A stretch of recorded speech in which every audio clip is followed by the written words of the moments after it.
How's it going, guys? So we're here for another game discussion, game review. I just recently beat Subnautica. It took me roughly about 38 hours to beat that goddamn game.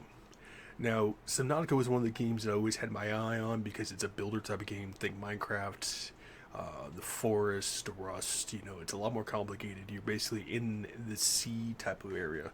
Now, if you're afraid of water and stuff like that, and you're afraid of oceans like that, is a game I recommend not for you. Basically, you are a person whose spaceship gets hit by debris. You crash land with your life pods onto a sea planet. There are a few islands on that area, but your whole goal is to basically try to get off the planet. Well, without knowing that you actually get any alien infection. And the whole thing of that is not only getting off the planets, you have to find the cure so you can actually get off the planet so you don't get shot down by the precursors who are the alien race that are actually built weapons and facilities on that planet. So it has a decent storyline, but it is a very grindy game. Um, there's a lot of stuff you have to do. There's a lot of going back and forth. Um, but I finally got the game BC. One of the first games, I wanted to play, test out, played it, tested out, ran it. Uh, so getting into the actual gameplay itself, like I said, it's very grindy. There's a lot of sea creatures. Your main spaceship actually lands on the planet itself, so you have to go around, collect debris, collect ingredients, stuff like that. Some of the biggest enemies you have to worry about are the leviathans. At least the standard dune leviathans, I guess you would consider calling them, consider the ones that would be hanging around the ship. So your whole goal is you have your little um, escape pod. You building your little base, and you're thinking, hey, you know what? I want to go over there and explore that ship. You're gonna be falsely wrong. Because there's like two leviathans that actually circle that entire ship and will actually destroy your sea moth. Uh, Trying to remember fragments of the game when I was actually playing it for the very first time. I went over there several times and lost like three sea moths before I actually had to continuously rebuild them. Um, Relatively cheap. It's one of the best ones you can actually get. It's one of the first ones I highly recommend you actually upgrade because it's based on meters, not feet. So at level 3 sea moth, you can go down to 900 meters, and it allows you to explore anything past that. You'll like start taking hull damage, and your ship will eventually be destroyed. You'll be going far down enough to the point where you won't be able to actually swim your way back up. Um, but the first one you'll be unlocking is the sea glides, little think like a jets or not jet skis. Think like a little snowmobile, but for underwater. And then you'll get your sea moth, and eventually, once you start getting enough ingredients and you actually start advancing enough in the storyline, you'll actually get the Cyclops, which is going to be your submarine. Very roomy. There's a lot of stuff you can actually put in there. You can put furniture, you can put lockers in there. You put all your equipment. So one of the main things you'll need is a fabricator, which allows you to create items, and there's a modification station, which allows you to modify different items like that. It does take some time to actually getting used to it because it's not like the sea moth where it's just easily maneuverable around. This one you can actually take hull damage. Enemies will see you more as a threat, stuff like that. Especially the deeper you go into the areas, which is at a maximum depth of like 1500. The sea creatures do not like light, especially like ghost leviathans like that who illuminate their bodies, so you easily spot them. They will and can destroy your submarine. Eventually, once you get far enough into the storyline, you'll come across the main enemy, the one that can annihilate you in one shot if you're not careful. In 3 shot your submarine, which is the Dragon Leviathan, which is considered to be the biggest enemy in the game. Probably, if not bigger than the Sea Emperor, which is the main character that you're trying to get help from, which is one of the aliens that was captured there.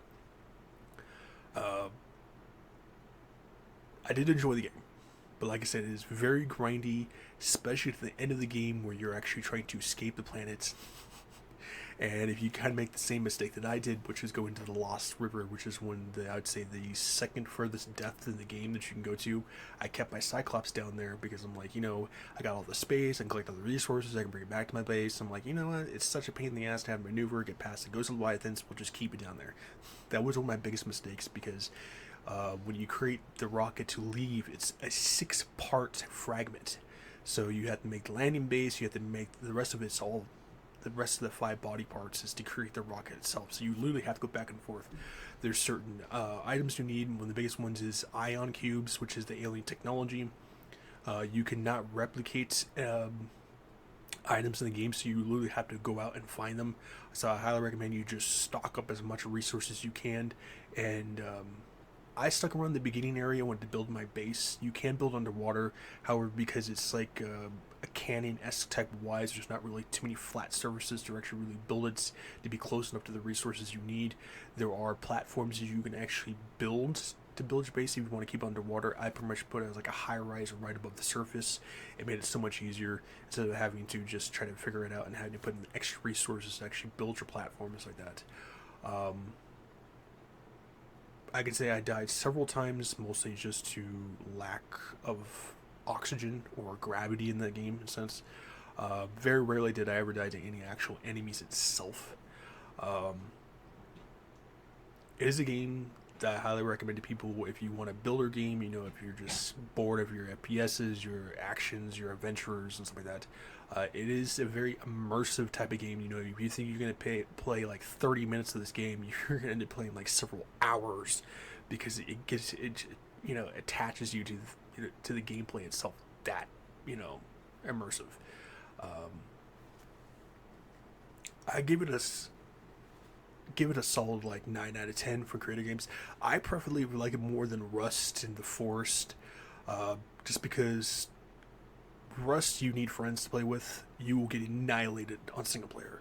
The Forest does have a solid storyline. It's a horror builder game, but I'd say it's a lot more difficult than Subnautica is.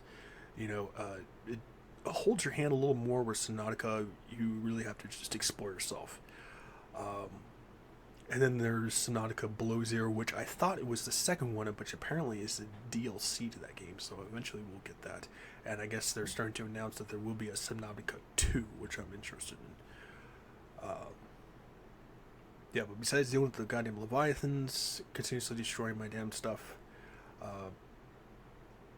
like I said, you get to the end of the game or close to the end of the game, highly recommend you start stocking up on resources, because you will need it. Because you have the Sea Glide, you have the Sea Moth, then you have the Cyclops, and eventually you will unlock the Prawn Suit, which is basically a suit mechanism that will allow you to go into the further depths. It has the highest one at 1700 depth, so it will allow you to actually proceed to the maximum depth of the game without actually having to worry about using the goddamn submarine, which I've seen a lot of people in their videos. They always took the Cyclops down to the furthest depth instead of using the Prawn. It doesn't have its own jet boosters, but it is a physical walking machine, so you would literally have to navigate your way across the seabed instead of actually just floating around like in the Sea Moth or Sea Glide, or have the heavy protection of the Cyclops. But it does have grappling hooks, it has your torpedoes, it has a grinder hand that some areas, some resources you will actually need the Prawn Suit in order to get, because you cannot physically carve them out by hand, or the rest of your vehicles will not allow you to actually do that. You will eventually unlock the Aurorus spaceship. You will need a laser cutter for that. You will need some thermal knife. I highly recommend. You can always use your normal one, but that's a whole different story. I don't want to go into much spoilers if people haven't actually played the game for it. But overall, like I said, I give it a solid 9 out of 10. I wanted to actually go into creative mode once to beat the game. That's another thing that I've seen a lot of people do. They get about halfway through the game, they're like, okay, I'm done grinding, I'm gonna go straight into creative mode, and they pretty much just spoil themselves by playing creative mode, having different resources, not being able to die, and takes away the entire purpose of actually having a complete story. You pretty much just ruin the game for yourself. For me, that was one thing I wanted to do, not start creative mode until I actually beat the game itself. And since now I finally beat it, I'm going to jump in creative mode. I'm going to start building bases to see where I actually, build them, see how well they'll actually hold up against the environment and the enemies that are actually in it. And that'll be that.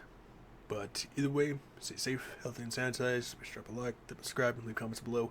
And like I say, if you're not afraid of water, you're not afraid of the oceans, and you're looking for a really good builder game, I highly recommend you check out Subnautica. I got it for like $8 or $10 when it was on like one of these seasonal sales. So I definitely keep an eye open for that. And eventually I will get into Subnautica Below Zero. But shout out to the shout out to the creators of the game of Subnautica, and hope you guys continue to bring us more games like this. See ya.